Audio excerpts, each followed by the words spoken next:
Élection présidentielle de 2023 après celle de 2016. Nous sommes là dans le rappel historique. Élection qui a été qualifiée de hold-up électoral, donnant lieu à un coup d'État des militaires pour mettre fin au règne du PDG.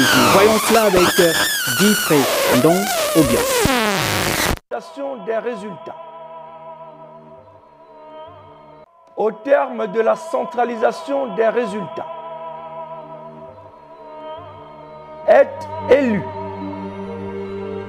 Bongo Ondimba Ali avec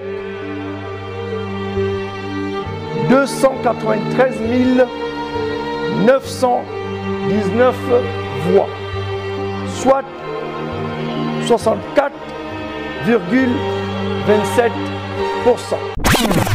Dans la nuit du mercredi 30 août 2023, c'est dans un climat délétère et après plusieurs jours d'attente que Stéphane Bonda, le président du Centre gabonais des élections, annonce enfin les résultats de l'élection présidentielle. L'annonce de la réélection d'Ali Bongo Ondimba est une victoire de trop qui ne laisse aucun autre choix que l'intervention des militaires. Ce jour, 30 août 2023, nous, forces de défense et de sécurité, réunis au sein du comité pour la transition et la restauration des institutions, CTRI, au nom du peuple gabonais et garant de la protection des institutions, avons décidé de défendre la paix en mettant fin au régime en place. À cet effet, les élections générales du 26 août 2023 ainsi que les résultats tronqués sont annulés. Un scénario qui avait été pourtant prédit par le professeur Albert Ondossa, candidat déclaré deuxième derrière le candidat du PDG. Si les PDG pensent qu'ils ont la garde présidentielle avec eux, ils se trompent. S'ils pensent qu'ils ont l'armée avec eux, ils se trompent. Je ne céderai à aucune pression, d'où qu'elle vienne. C'est le moment pour Ali Bongo de partir.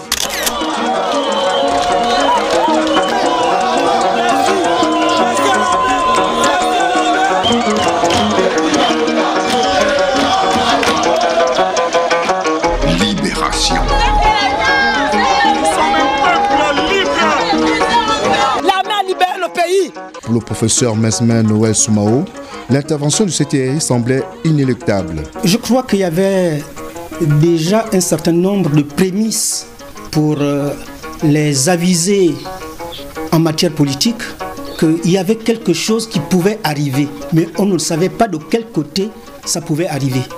Et je crois que le professeur Ondossa, qui est un universitaire chevronné, qui au demeurant avait certainement également au niveau de ses soutiens intérieurs comme extérieurs un certain nombre d'informations qui présageaient qu'une telle situation pouvait arriver. Universitaire et acteur politique, le professeur Mesmin Noël Soumao fait une analyse rétrospective et comparative des différentes élections présidentielles déjà organisées au Gabon. L'élection présidentielle de 2023, sur le plan de l'histoire politique gabonaise, aura été des plus chaotiques en matière d'organisation, en matière de manipulation et en matière d'exacerbation des tensions sociales. C'est la première chose. La deuxième chose, pour l'universitaire que je suis, je constate que le logiciel politique de la machine du PDG, qui était le parti dominant, n'a pas varié et n'a pas fonctionné tant au niveau des choix politiques que des orientations économiques qui étaient essentiellement axées sur la problématique du développement du Gabon, voire de l'émergence du Gabon dans les années 2000 et quelques. Vous constaterez également que ça n'a été que illusion, allusion, désillusion.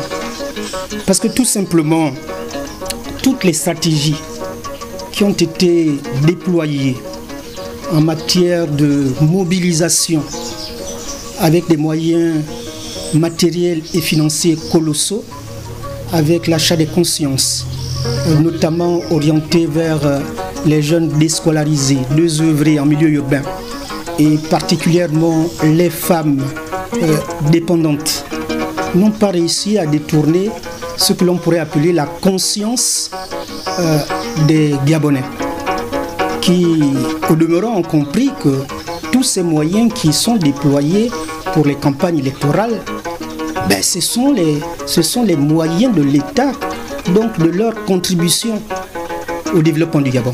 Par conséquent, nonobstant le fait que nous ayons vu des marées et des marées humaines lors des meetings, notamment du PDG, la réalité au niveau des urnes s'est avérée autrement.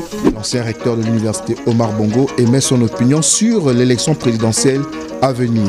Si les Gabonais, de manière unanime, ont soutenu l'action salvatrice du CTRI, je voudrais simplement attirer l'attention de tous ceux qui seront partie prenante à l'organisation de cette élection présidentielle, dire plus jamais ça. Que la transparence soit au cœur de ce processus électoral. Le rendez-vous aux urnes du 12 avril prochain est sans doute le commencement d'une nouvelle ère politique et démocratique. À moins de 3 mois de cette élection, certaines candidatures sont déjà déclarées et on note également l'appel à candidature du président de la transition.